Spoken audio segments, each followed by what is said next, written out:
Sachin Sahwalke is depositing his weekly savings. He runs a small business in Chandbhare village in western Maharashtra and opened his first ever bank account 3 years back when government-owned Maharashtra Grameen Bank set up this new branch in the village. In the last 3 years, nearly 1,000 villagers have opened bank accounts in this branch, many for the first time. Sahwalke now also borrows money from the same bank. I used to borrow from money lenders in my village, and because of that, the amount I paid as interest was very high. But from the time I have started borrowing from the bank, this cost has gone down substantially. My business has improved, and I am also getting other benefits from the bank.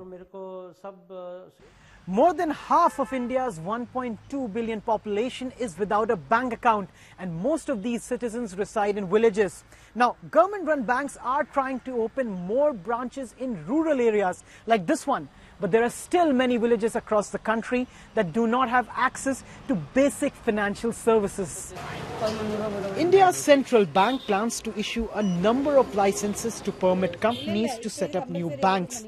And to make sure that financial inclusion gets a big push, it will be mandatory for banks to open a quarter of their branches in unbanked areas. Many experts believe that this could make the task difficult for companies that are interested in entering the sector.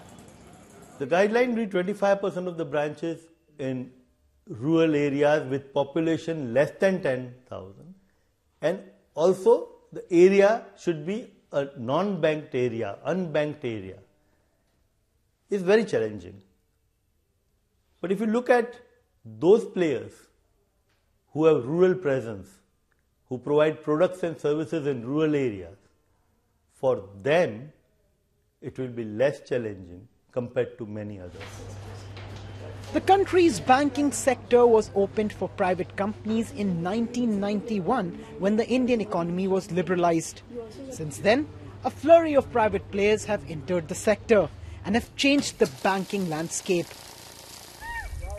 But despite the massive growth, 5 out of 6 villages in India do not have access to banking facilities.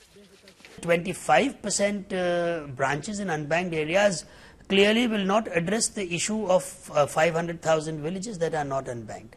So I think financial inclusion plans going forward will have to depend on alternate technology, business correspondence, card and biometric or mobile and PIN kind of payment systems.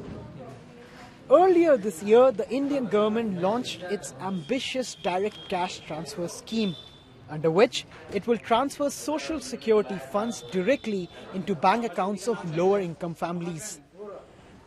For the scheme to be successful, the government has asked financial institutes to open bank accounts in rural areas.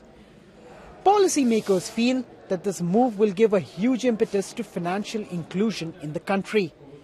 But the big test will be execution of the plan on the ground.